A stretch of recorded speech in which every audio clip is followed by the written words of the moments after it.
आज हम इसकी सामाजिक, इसकी आर्थिक, इसकी धार्मिक और इसकी साहित्यिक प्रगति के बारे में चल रहे हैं समझने, और इसके स्थापत्य कला को जानेंगे। इसके स्थापत्य कला ने ही इसको ये सबसे बड़ी पहचान दिलाई है। हम्पी अगर सबसे प्रसिद्ध साम्राज्यों में से एक है तो उसकी आर्थिक, सामाजिक, राजनीतिक, धार्मिक चीजों के कारण तो है ही है, उसकी स्थापत्य कला ने उसको सबसे ज्यादा विश्व विख्यात किया है। भारत में विख्यात नहीं, विश्व विख्यात वर्ल्ड हेरिटेज साइट है क्या आपकी हम्पी। हम्पी आपकी वर्ल्ड हेरिटेज साइट है, एक वैश्विक धरोहर है आपकी हम्पी, कोई छोटी मोटी जगह नहीं है। तो आज हम चल रहे हैं हम्पी की पहले तो सामाजिक स्थिति को समझने। वहां जो समाज रहता था उसकी कैसी स्थिति थी, वहां का समाज कितने वर्गों में बटा हुआ था, और वहां पर धार्मिक किस प्रकार का धर्म का अनुसरण होता था, क्या हिंदू मुस्लिम थे या नहीं थे, या समाज का और कितने प्रकार में वर्गीकरण था। इन सब चीजों को हम आज चल रहे हैं जानने और समझने। तो चलिए पढ़ते हैं और समझते हैं आपके विजयनगर साम्राज्य की सामाजिक स्थिति को। साहित्य, अभिलेखों तथा विदेशी यात्रियों के वृत्तांतों में हमें विजयनगर साम्राज्य के अंतर्गत सामाजिक स्थिति का पर्याप्त ज्ञान प्राप्त होता है। साहित्य से, अभिलेखों से और विदेशी यात्रियों के द्वारा लिखे गए यात्रा वृत्तांतों से हमें उसके सामाजिक स्थितियों के बारे में बहुत अच्छे से जानकारी मिल जाती है। समाज में स्त्रियों को महत्वपूर्ण स्थान प्राप्त था।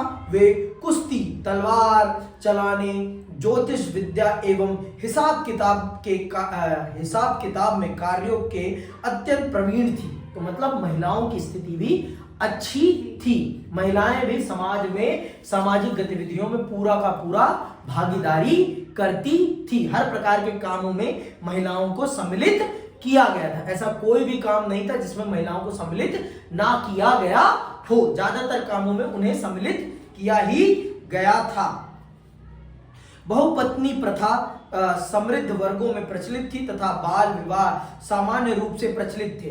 वैश्यावृत्ति राज्य की ओर से मान्य थी। दास प्रथा भी विद्यमान थी, यद्यपि दासों के साथ कठोर व्यवहार नहीं किया जाता था। ठीक है, बहुपत्नी प्रथा थी, ठीक, बहुपत्नी प्रथा थी, वो भी प्रचलित थी। ठीक है, तो और दास प्रथा भी विद्यमान थी, लेकिन दासों के साथ कठोर बर्ताव नहीं किया जाता था। जैसे कि अफ्रीका, उनके हाथ में बेड़ियां बांध देना, उनको उनके पांव में बेड़ियां बांध देना, ऐसा वाला व्यवहार यहाँ पर नहीं किया जाता। उन्हें इंसान की तरह ही रखा जाता था। उन्हें अच्छा भोजन और जैसे कपड़े दिए जाने चाहिए वैसे कपड़े दिए जाते। अच्छा कपड़ा तो कोई नहीं देगा, अपने जैसा तो कोई नहीं देने वाला, लेकिन एक अच्छा डिसेंट जीवन दिया जाता था। नौकर वाला ही जीवन दिया जाता था, लेकिन डिसेंट नौकर वाला, कुत्तों वाला जीवन नहीं, इंसान को इंसान वाला जीवन दिया जाता था। अब आते हैं, ब्राह्मण का सामाजिक एवं धार्मिक मामलों में ही नहीं वह राजनीतिक एवं प्रशासनिक मामलों में भी महत्वपूर्ण स्थान था। खान पान के संबंध में ब्राह्मणों को छोड़कर सामान्य जनता पर कोई प्रतिबंध नहीं था। मांस भक्षण का प्रचलन था एवं उत्सवों पर विशाल पैमाने पर पशु काटे जाते थे।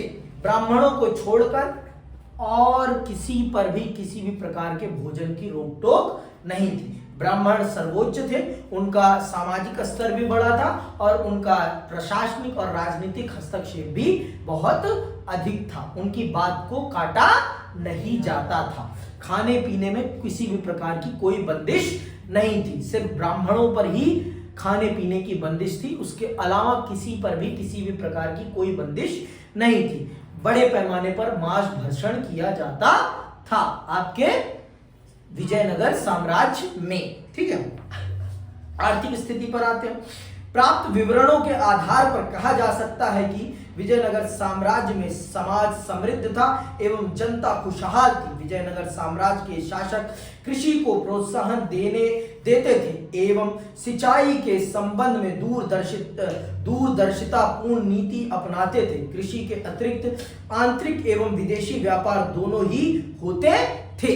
तो कृषि भी उन्नत थी, क्योंकि कृषि के लिए सिंचाई की व्यवस्था बहुत ही सुदृढ़ बना रखी थी। किसने? विजयनगर के शासकों ने। पूरे के पूरे साम्राज्य में उन्होंने नहरों का जाल बिछा रखा था। हरिहर नाम की एक नहर थी, जिसके माध्यम से पूरे के पूरे साम्राज्य में जल को प्रवाहित किया जाता था। एक कोने से दूसरे कोने तक जल प्रवाहित होता था। मतलब सिंचाई के लिए बहुत बेहतरीन व्यवस्था की गई थी विजयनगर साम्राज्य में। कृषि के साथ साथ विदेशी व्यापार और आंतरिक व्यापार भी बहुत उन्नत था। किसका? विजयनगर साम्राज्य का, क्योंकि नदी समुद्र के तट पर था। इस कारण से समुद्र तट भी था, नदी के किनारे भी था, जिस कारण से जल के माध्यम से यातायात सुलभ था और आराम से व्यापार आंतरिक भाग में भी होता था और विदेशी व्यापार को भी कंट्रोल करता था आपका विजयनगर साम्राज्य। ठीक है, आगे सुनिए। अब्दुल रज्जाक ने लिखा है कि साम्राज्य के 300 बंदरगाह थे। कितने बंदरगाह? 300 बंदरगाह थे, जिसमें कालीकट प्रमुख था। आर्थिक व्यवस्था में व्यापारियों एवं कारीगरों की श्रेणियों की भूमिका अत्यंत महत्वपूर्ण थी। ठीक है, मतलब एक साम्राज्य के पास 300 बंदरगाह के होने का मतलब क्या है? व्यापार बहुत ज्यादा उन्नत था, विदेशी व्यापार बहुत बड़े पैमाने पर किया जाता था। और कालीकट उनका सबसे प्रमुख बंदरगाह था। कालीकट ही वो बंदरगाह है जहां से आपके देश में वास्को डी गामा ने एंट्री की थी। समझ में आई बात? याद है कि नहीं याद है? कहाँ याद होगा? ये सारी बातें कहाँ याद रहती है?